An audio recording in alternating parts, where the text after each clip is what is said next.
Fourth place is Tottenham's or Liverpool's, I believe.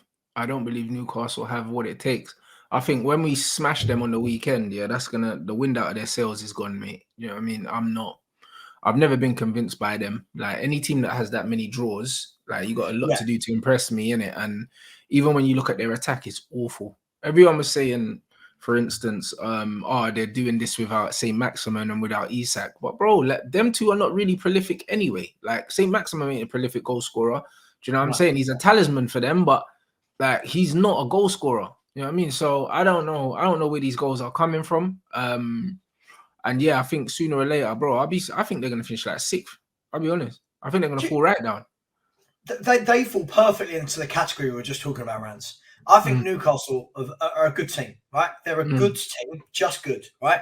I think they're so far ahead of where they thought they were going to be already, because this is a team that 18 months ago were bottom of the league and hadn't won in their first 14 Premier League games.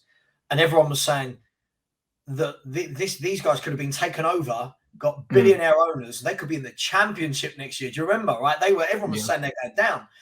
But again, because they've probably overachieved, you can look at this two ways. They've either overachieved, or teams below them like Liverpool, Chelsea, Spurs. It's both. It's right? Both.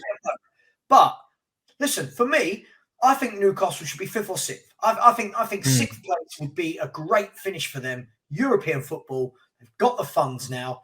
I see it between. I'm not saying some Spurs. I'm saying we're there by merit, right? I think it's going to be between Tottenham and Liverpool.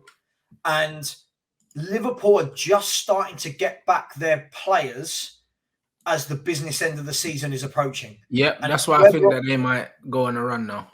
It's whether or not they can. So they're 7 points behind us, I believe. Someone in the chat will tell me if I'm wrong. The beauty of live YouTubing, with 2 games in hand. So, and we've got to play them at Anfield. So listen, it's going to be. And I think we got to go Anfield, and Arsenal got to go Anfield as well. Like, do you know what I mean? So Liverpool are getting strong, right? And they got all their home games coming up, bro. So, like, Liverpool are strengthening, getting stronger at the right time at the business end of the season. That's why I think that fourth place they could come for it still. Yeah, but listen, if you're Newcastle, right? If someone had said to Eddie Howe at the beginning of the season, you're gonna walk away with Europa League football guaranteed. I'm not saying they are, but you would have bit their hands off if you're a Newcastle fan, right? Champions League, yeah, if they get it, that's just beyond expectations. But Europa League, look, someone's going to miss out, right? Someone's going to miss out. It's going to be Chelsea. Chelsea are going to miss out, as far as I can see at the moment, unless they have Chelsea are finished. There's nothing Chelsea can do. Like, there's nothing they can do. Listen, I'll tell you what, I'll be really disappointed, Rants, if this time next week when we're talking, and if Chelsea have come to White Hart Lane and beat us, I will be distraught, because they cannot put the ball in the net for love nor money. I'll be so disappointed. But they're going to miss out. It looks like it's between Spurs, Liverpool, and Newcastle for fourth. And then we've got Fulham and Brighton in the race for Europa. So, listen, it's a good year. I think it's a good year for excitement. I don't think it's a good year for quality, if I'm honest. No, it's not. That's just me.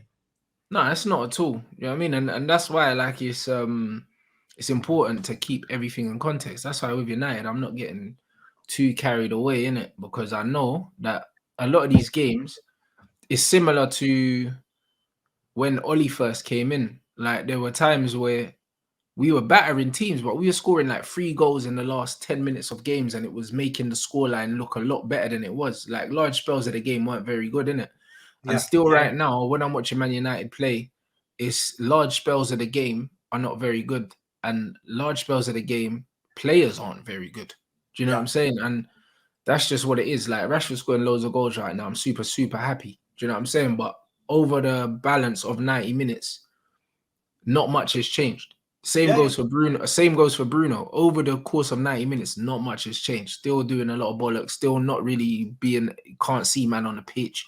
Do you know what I mean? There's loads of stuff that really has not changed, innit? We're going through a good spell right now, but there's still stuff in there that make me think, yo, if we turn up against a certain team on the wrong day, man could get a humbling. Like, do you know what I'm saying?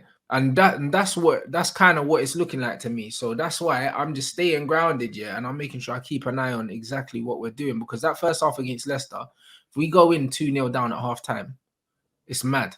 Do you know what I'm saying? Because we should have been 2-0 down at half time. Yeah, Like De Gea makes two good saves. Another day, yeah, we're 2-0 down. Everyone's looking around, and then everyone's shit instead of everyone's brilliant. Do you know what I mean? Like literally, just because 2 goals went in, and that's how reactionary. That's how reactionary football fans are. Yeah, like we're literally a couple conceding a couple goals. Yeah, like one result away from like panic stations completely. Do you know what I mean? Yeah.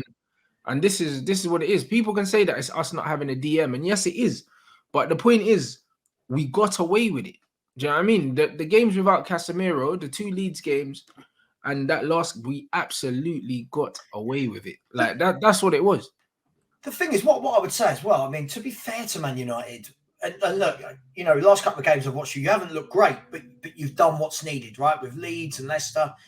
What I would say is the fact that you've been able to dig in and grind that out without your midfield 2 for the season, which has been Casemiro and Eriksen. And Eriksen, yeah, both are. That's a positive, right? That you've been able to dig that out. Most teams, you take your engine room out and they collapse. So that's positive. But look, again, you know, once Casemiro goes back in, what's your next game? You've got Newcastle in the final, right?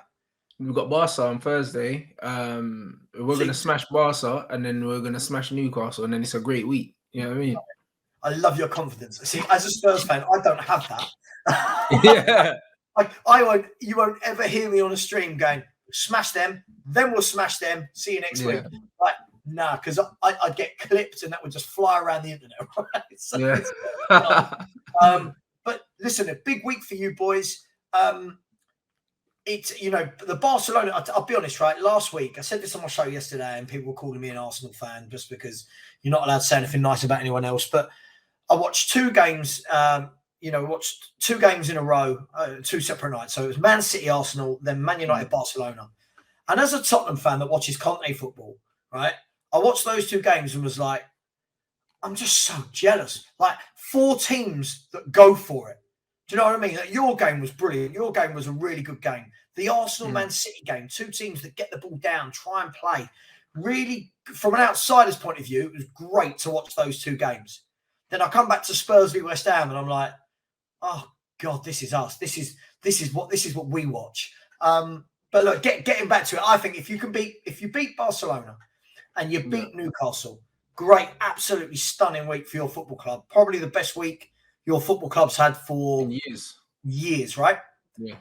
Great year. And then onwards to your next couple of league games, whoever you're playing. And then we got Liverpool away, and it's the perfect momentum to go into Liverpool away with a trophy and progressing into the next round of the Europa League, having knocked out one of the favourites. Like I said it, if we knock Barcelona out, I can't put anyone above us for that. Like we have to win it, innit?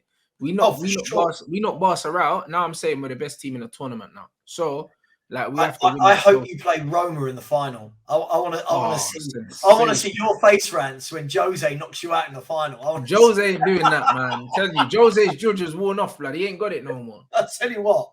Do you know what Jose's turned into? Do you know what he's turned into recently? If you watch Roma, he's turned into George Graham. Every week they win 1-0. It's just like, it gets like that. No, it gets like that, man. But Liverpool's the interesting one, right? So if you take away Real Madrid, which they've got tomorrow night, right? Right. Their next 4 league games are really interesting. They've got Palace away, Wolves at home, United at home, Bournemouth away. Now, I fancy them to take 9 points out of that 12 as a minimum. I really do. I think obviously the game I'm referring to where they won't is I think you might draw with them at their ground. But that will put them straight back in the mix for top 4.